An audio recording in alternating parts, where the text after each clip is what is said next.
Hola hijos del sol y del trueno, bienvenidos a un nuevo video en este canal.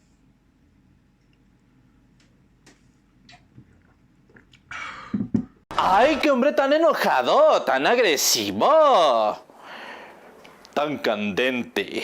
Y como se habrán dado cuenta, más que obvio, me acabo de comprar un skin vikinga, pero en la vida real, ya no en el Fortnite, y viene todo incluido. Las trenzas, nada más que no viene incluida la etnia. Es como si tú tuvieras un personaje africano y de la nada le compras skins de emperador chino. No va a funcionar, yo soy cara pálida. Un árabe con traje de vikingo. Obviamente no me parezco. Dime algo que no sepa, tonto.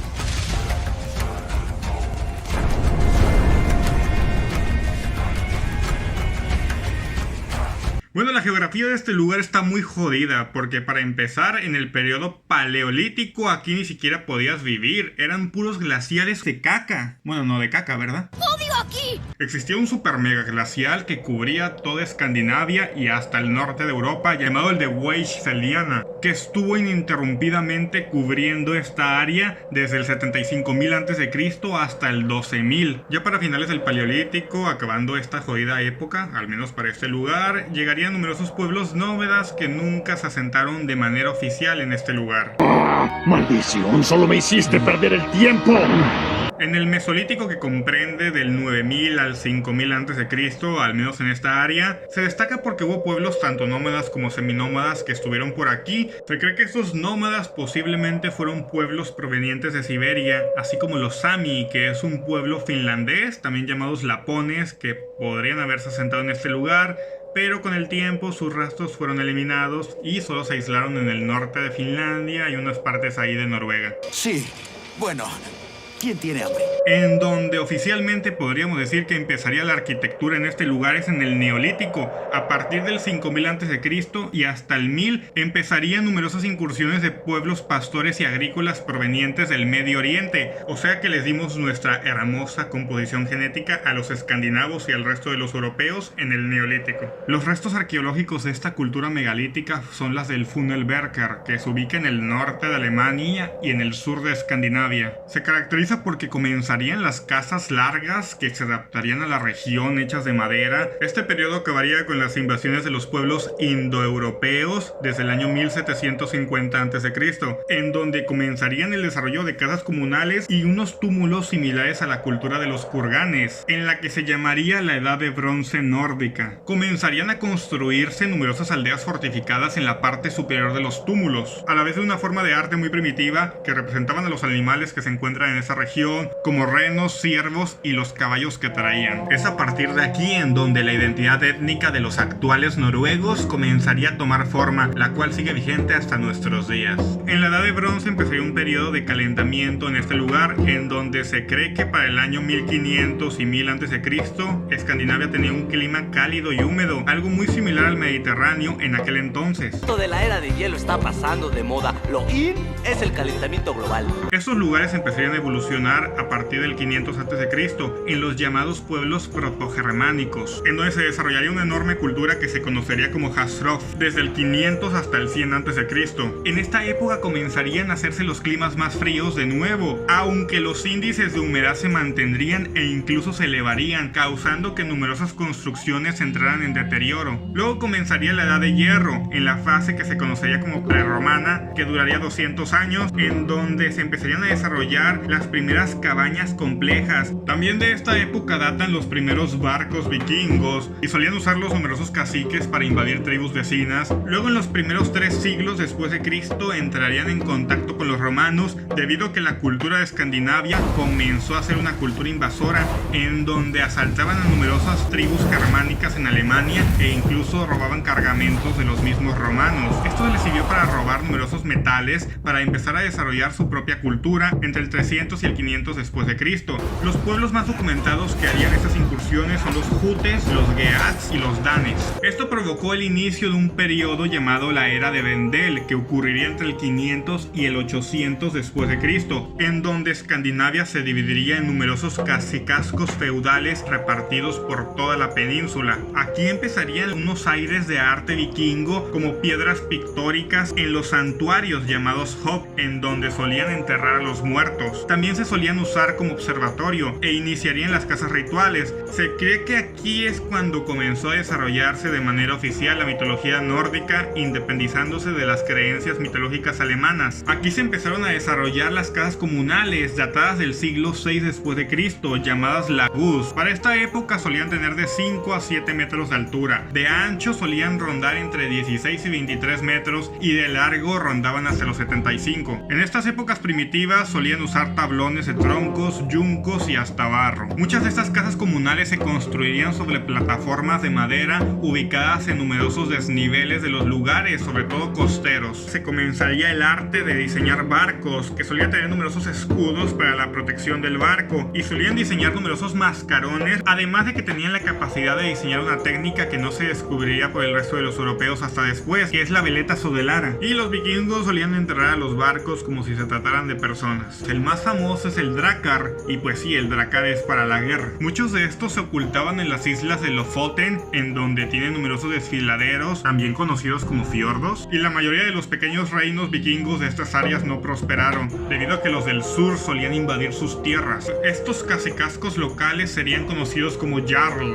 Y ahora vamos a hablar del estilo arquitectónico de este lugar, que vendría comprendiendo pues básicamente toda Escandinavia, al menos en el periodo medieval, debido a que posteriormente vamos a darnos cuenta cómo Dinamarca y Suecia comenzaron a reemplazar su estilo arquitectónico, mientras que Noruega e Islandia lo mantendrían por siempre. Ya a partir del año 800 empezaría oficialmente la edad vikinga. De esta época se empezaría a desarrollar un tipo de arte llamado el de Broa Osenberg. Era el sucesor del periodo Vendel. Empezaría a tener numerosos detalles como nudos entrelazados en las partes del contorno de las maderas. Se cree que el tipo de arte vikingo fue gracias a las invasiones de Irlanda y de Escocia, debido a que el arte celta es muy similar a este. El arte celta cristiano se le parece mucho al vikingo, solo que se cree que el celta fue antes del vikingo, debido a que ese tipo de arte vikingo se comenzó a desarrollar desde el siglo VIII, y para el siglo VII los vikingos ya habían invadido tanto Irlanda como Escocia, por lo que la teoría dice que ellos trajeron el arte de esos lugares y comenzaron a replicarlo. Creíste que nadie descubriría tu sucio secretillo, ¿no? También comenzarían a desarrollarse las casas rituales en los centros de las villas amuralladas, cubiertas de empalizadas que medían desde los 2 hasta los 4 metros, a la vez que empezarían a construir un tipo de fortalezas en anillo llamado los Trellborgs. El que era más común para esta época era el tipo de techo Borg, se llama así en honor a un cacique del siglo VI, que suele ser curvo y achaparrado, con numerosos falsos techos y un espacio para permitir la calefacción interior. El paganismo escandinavo estaba dividido en dos tipos de deidades. Por un lado estaban los Aesir, que eran deidades de la guerra, de los elementos y del poder, mientras que también estaban los Vanir, que eran deidades espirituales de la naturaleza. Luego empezaría a desarrollarse el estilo Borg entre el 850 y el 950 después de Cristo. En los detalles de las columnas comenzarían a representarse las bestias, en donde estarían labradas en las vigas, llamadas Dyrestill, que significa representación de animal, y las drupas. También se daría otro tipo de arte llamado el de Jailing, que se desarrollaría entre el 900 y el 1000 después de Cristo. Estos empezarían a tener una simetría. Se comenzarían a desarrollar los bastiones, que vendrían siendo una mezcla entre la arquitectura románica, sobre todo en las bases de piedra y en las áreas de la fortaleza, en donde se construirían numerosos templos y castillos de madera.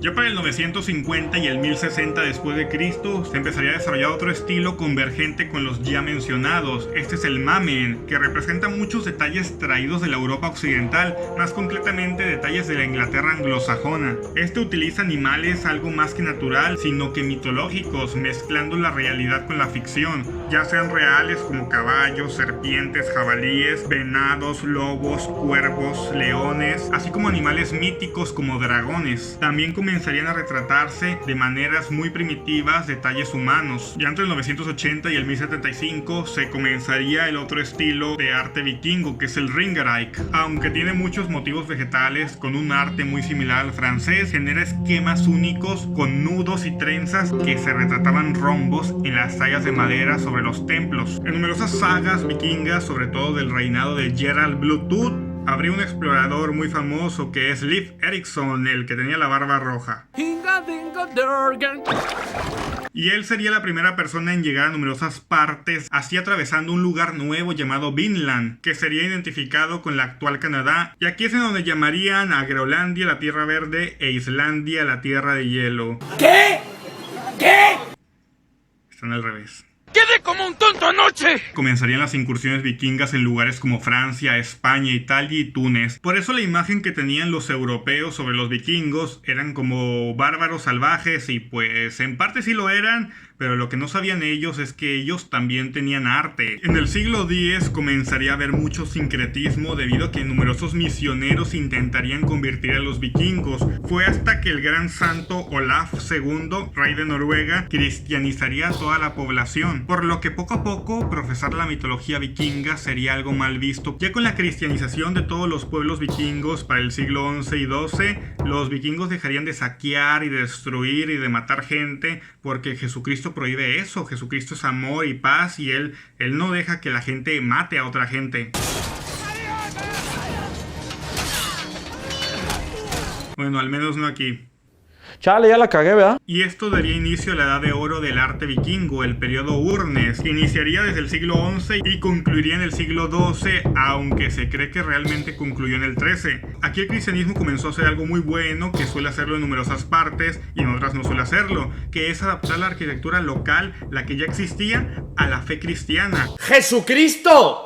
¡Te quiero, nene! Convirtiendo sus templos paganos en iglesias que se conocerían como Stavkirk, en donde comenzarían a desarrollar y adaptar las tejas, solo que construidas de maderas y de formas escamosas que representan a las serpientes y a los dragones. En las distribuciones de las iglesias existen dos tipos. Existe el tipo A, que es de nave única, que se extiende hasta la parte de la armadura del techo. También suele ser cubierto por un armazón de madera de plafón. Las del tipo B se suelen agrupar en dos grupos diferentes, las de Kaupangar, que suele tener capiteles inspirados en el arte románico. Existen más de 140 diferentes tipos de portales en la arquitectura vikinga, en donde se pueden generalizar en diferentes 7 estilos. Está el Banse portal, que vendría siendo un portal individual. También está el portal doble, que suele ser cuadrado. Existe el portal comunal, el portal románico, el portal triple, que solamente la tiene la iglesia de Bang, la de Cruz y la de Hallingdal, que se suelen caracterizar por ser más gruesos, delgados y tener numerosas ornamentaciones en las partes de los marcos. En el interior de la iglesia tendría numerosos sistemas de vigas atravesados por un gablete interior en la parte del techo. En la parte de abajo el desnivel se asemeja a un triforio, que suele tener numerosas cruces de San Andrés en las partes interiores. En este lugar la suelen llamar como Underford, que se traduce como cespos y cruces. Son las barandas que están en el segundo nivel de la iglesia, que suele estar conectado con la arcada interior. Las arcadas se suelen llamar Dragskar. El área del podio, llamado Grunstocker, comenzaría a tener una base sólida en donde en el capitel solían representar a numerosos santos o reyes. Las iglesias comenzarían a tener unos baldaquines que se situaban pegados a los remates adentro de la nave. Estas estructuras pretenden ser la variante de la bóveda gótica. Muestran un uso exagerado de colores para compensar la causa de la oscuridad en los interiores, que suelen estar cubiertos de ámbar para reflejarse como si fueran vitrales. Existen arcadas tanto pequeñas como grandes. Las grandes se suelen llamar Midtromers. Suelen servir para darle estabilidad al edificio a través de columnas con numerosos capiteles que no se ven debido a que están ocultos por las vigas en la parte superior de las iglesias. También existirían unas arcadas más pequeñas que su función no es pasar por debajo de ellas, sino que es estructural y para que la parte del primer y segundo nivel queden ancladas entre sí. Las cabezas de los animales estarían simplificados, apareciendo de maneras alargadas y en las crestas de los edificios, y a este elemento decorativo se le suele llamar Steinsky. Empezarían a desarrollarse los Gabelhorn, que son hastiales o frontones en las iglesias y en las casas. En las partes de la separación de las aguas en los techos, empezaría a tener duelas más gruesas, no nomás estéticas, sino para evitar que la nieve o la lluvia no penetre el interior del edificio, usando maderas más finas como de roble, de sauce, de arce o de nuez. Aquí se empezarían a concretar los diseños de los techos, como el de Halsdalen, que tiene una forma de rombo cóncavo. También se desarrollaría el estilo de Urnes, que este suele ser más piramidal. También continuaría el estilo Borg, solo que poco a poco comenzaría a descontinuarse. Y el estilo de Hedal, con numerosos desniveles en las áreas del techo. Luego empezaría a desarrollarse el estilo tardío, que este se da a finales del siglo XII y en todo el siglo XIII y hasta el XIV. Se caracteriza por una mayor ornamentación en la arquitectura Noruega, en donde en lugar de construir más templos a los que ya existían, los empezaban a ampliar, construyendo numerosas torres como campanarios en las partes de la cima. Las casas de hidromiel, que tenían su función activa desde el siglo V, comenzarían a descontinuarse a partir del siglo XIII, debido a que el cristianismo lo comenzaría a prohibir. En cambio, se empezaría a desarrollar un tipo de casa llamado el Salón de los Banquetes, que tenía la misma función, solo que sin las alabanzas a aquellas deidades míticas que los vikingos ya prácticamente no profesaban. Se cree que el último templo vikingo en funcionamiento fue el de Uppsala, ubicado en Suecia, para finales del siglo XIV. La razón por la que no destruyeron este templo es debido a una convergencia con la iconografía cristiana, en donde en la sala principal solía tener una idea de Trinidad, en donde Thor estaba en el centro, Odín al lado izquierdo y Frey al lado derecho. Thor representando el trueno, Frey la paz y Odín la guerra. Este templo sería destruido por el reino de Suecia para principios del siglo XVI. ¿Le echo agua? En Noruega durante la Edad Media sí llegaron a existir numerosas iglesias de piedra, pero no eran tan comunes. Luego ocurriría la unión de Kalmar para el año 1397, en donde se uniría la corona de Dinamarca, la de Suecia y la de Noruega. ¿Para qué o qué? Con la unión de Kalmar se comenzó a generar un nuevo estilo arquitectónico, algo que Noruega no lo adoptaría, pero sí generaría una nueva variante arquitectónica, que aquí vamos a empezar un segundo estilo arquitectónico, o más bien un subestilo. Se suele llamar este estilo como el estilo Trondheim o Trondelag, que es la ciudad en donde lo vio nacer. En este estilo se empezarían a incorporar tablones de colores rojizos, de maderas que se pueden encontrar en las costas occidentales, además de que empezarían a tener numerosas influencias de la arquitectura alemana, frisona y holandesa. Las casas del estilo Trondelag se organizaban en un cuadrado llamado Þingfur. También solían tener la capacidad de desarrollar las casas ordenadas en las áreas costeras. Esa técnica ordenada se suele llamar Bonskur. En las áreas de la montaña construirían un tipo de casa llamado Seter, mientras que las que se ubican en lugares más remotos se suelen llamar Vigorskik. Y este estilo arquitectónico es el que daría origen al estilo de Islandia. Étnicamente los islandeses surgirían desde el siglo IX, siendo parte de migraciones provenientes de Escocia, de Irlanda y de Noruega. Durante el siglo X y XI estarían gobernados por los vikingos, que se llamaría la primera gran migración. Cuando los vikingos llegaron a Islandia, formaron una sociedad que concluyó para el año 1262, en donde empezarían a llegar una segunda oleada de migrantes de Noruega, más concretamente de las regiones de Trondelag, en donde comenzarían a basarse en el estilo arquitectónico que ellos ya poseían para el siglo XIV y XV. De aquí datan las famosas casas de turba, construidas de tablones de madera que suelen tener una pendiente de 2 aguas y en la parte del techo tener césped. Ya para estas épocas este estilo llegaría a las Islas Faroe. Y en el siglo XVI, durante la Reforma Protestante, se empezarían a quemar las iglesias y se empezaría a prohibir el uso de maderas, optando por sistemas constructivos a base de piedra y de ladrillos que venían del norte de Alemania, por lo que se cree que ese es el principio del final de la arquitectura vikinga. Es triste, tú crees.